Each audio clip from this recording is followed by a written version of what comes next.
سلامونه هونیکي هیله مند یم چې جوړ او روغ به یاست. پر قطر باندې د اسرائیل برید وروسته قطر اوس غواړي چې په یو ډول باندې د خپل حالت نړیوال سره شریک کړي او د نړیوالو سره مشورې وکړي ترڅو دوی یو اقدام ترسره کړي. امریکا ته ویلو چې تاسو باید موږ سره په جواب کې شریک اوسئ او اسرائیل ته باید یو ښه غاښ ماتونکی جواب ورکړي، خو امریکا ویل چې نه دا نه کېږي. اوس راغلی دی د عربو هیوادونو شورای د عربو هیوادونو بیړنۍ ناستې وکړه. په دغه ناستې کې هم دا کوم کسان چې دوی سره راغلي وو خو د دوی دغه ټول عرب هیوادونه یې بیچارهګانو چې وژلي وو رټلي وو بدبخته کړي وو، خو همدغه قطر امارات او سعودي وو دغه درې هیوادونو ټول عربان تارومار کړه. صدام یې ووهلو، قذافي ووهلو، اوس نو په عربو کې داسې څوک هم نشته چې د دوی جواب ورکړي. هر هیواد ویلو چې بس موږ تاسو سره یو مګر هېڅ شی نه لرو، که ته وغواړې بس موږ هم په سختو ټکو باندې وخاندو. اوس قطر غواړي چې د اسلامي هیوادونو ټولنه راوغواړي چې ترڅو وسې کړی په دغه حالت کې د ټولو هیوادونو څخه یو سلا مشوره وکړي چې څه باید وکړو څه باید ونه کړو. نن په دغه ویډیو کې تاسو ته وایم چې د عرب هیوادونو او د اسلامي هیوادونو ناسته قطر د پاره به څه وکړي، آیا قطر دا سمبولیکي ناسته دي که نه قطر په رښتیا هم غواړي چې یو اقدام د اسرائیل په مقابل کې وکړي. زه پر موضوع باندې خبرې کوم، تر اضافي خبرې تیریږو. تر هر څه وړاندې که موږ د اسلامي هیوادونو ټولنه وګورو، په ټول اسلامي هیوادونو کې د اقتصادي حالت که وګورو، دا ټول اسلامي هیوادونو اقتصادي حالت په بد حالت کې دی. او د بلې خوا دلته څو هیوادونه دي چې د اسلامي د نور هیوادونو تر کنټرول لاندې دي. ښه مثال هم دا دی چې که راسو تاجکستان وګورو، ازبکستان وګورو، ترکمنستان وګورو، قزاقستان وګورو، قرغیزستان وګورو، او دا هیوادونه چې دي دا د روسي تر کنټرول لاندې دي. د بل خوا که راسو د اسلام سپسالار هیواد چې پاکستان دی، هغه خو هم تاسو ته معلومیږي چې دا هیواد د چا جوړ کړی او په څه خاطر جوړ شوی دی، خلاص هغه په دې باندې تاسو ښه پوهیږئ.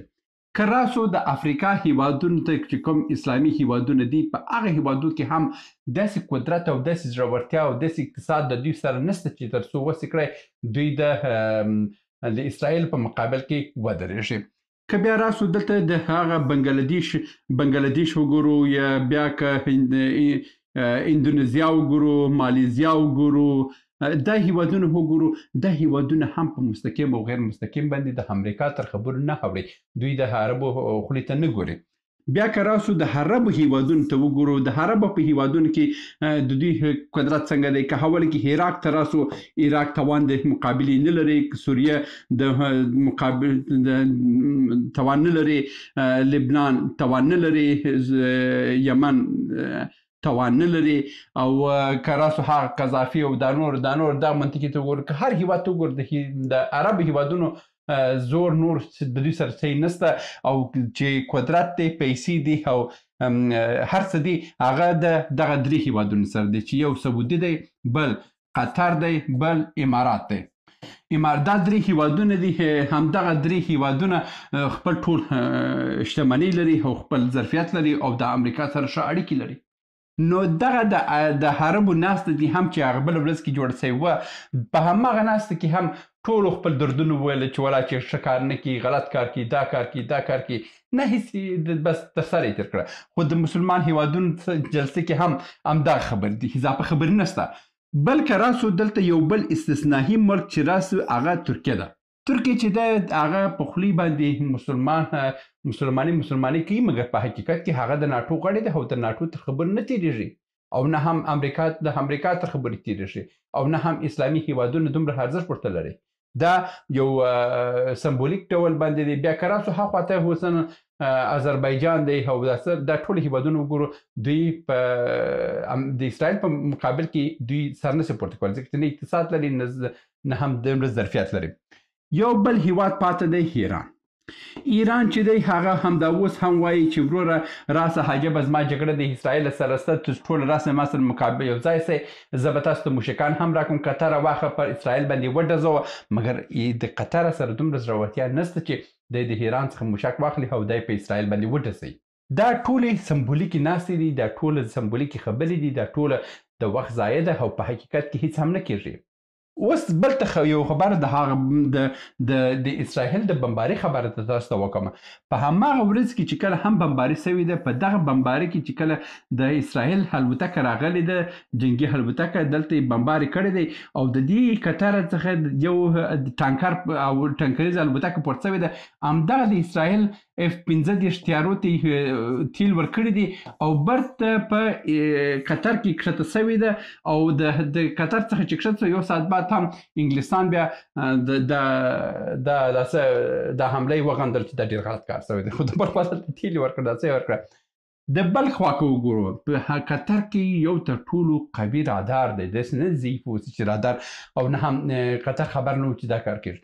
نو که برته دا خبرې سره راټول کړو، دا یو پلان سوی کار و د حماس ډلې د راټولو لپاره، د حماس د ډلې ضعیفه کېدو لپاره او حماس د خبرو د دې لپاره چې د ایران څخه خپل اړیکې ټینګې کړي، لرې کړي او څه خبرې چې حرام ورته وایي هغه ومني.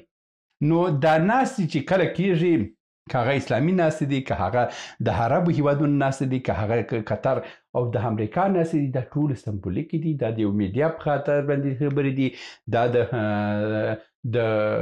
د یخ پر مخ باندې لیکل دي او چې لمر راغی هغه وبیږي، نه عمل په ترسره کېږي، نه هم کوم یو عکس العمل ښکاره کېږي، هېڅ شی نه کېږي. اوس یوه پوښتنه چې دا ده، نو چې ډېرو ملګرو هم په تېر ویډیو کې هم کړې وه، په ټیک ټاک کې هم کړې وه، هغه دا و چې دوی ویلي وو چې نو عرب ولې دومره داسې دي چې دوی اسرائیل ته وایي چې راسه پر حماس باندې برید وکړو، دوی خپل نه. ګوره په دې ته بایپاس سیاسي معاملو کې وایي چې کله هم په یو موضوع باندې ستا زور نه رسېږي. دا ښه مثال پر افغانستان کې د جمهوریت په وخت کې تانور خپل زور درلود، جمعیت خپل زور درلود، دوستان خپل زور درلود او ظاهر قدر خپل زور درلود، هر یو خپل زور درلود، حکومت زور نه پر رسېدی. چې زور یې نه رسېدی. اوس د قطر زور چې دی پر حماس باندې نه رسېږي، هغه ځکه چې حماس د یو خوا پر د اسرائیل تر فشار لاندې د اسرائیل باندې وویي او که اوس قطر هم دلته په زندانونو کې وایي چې دا به په نړۍ کې د عربو په ضد باندې د مسلمان هیوادونو فشارونه ډېرېږي او عرب د دې څخه بیره لري. دا کار چې وکړي وروره اسرائیل ته ویل راسه بمک پکښې کې وغورځوي، یو بچه ترسانک وکړه، بچه ترسانک چې دې وکړي، زه به حماس ته وایم چې وروره ځان کنټرول کړه، که دې کنټرول نه کړې بیا هم زما ابرو وړي، هم ستا ابرو وړي، هم تا ته وژني، هر کار چې وغواړي زما خبرې ومنه.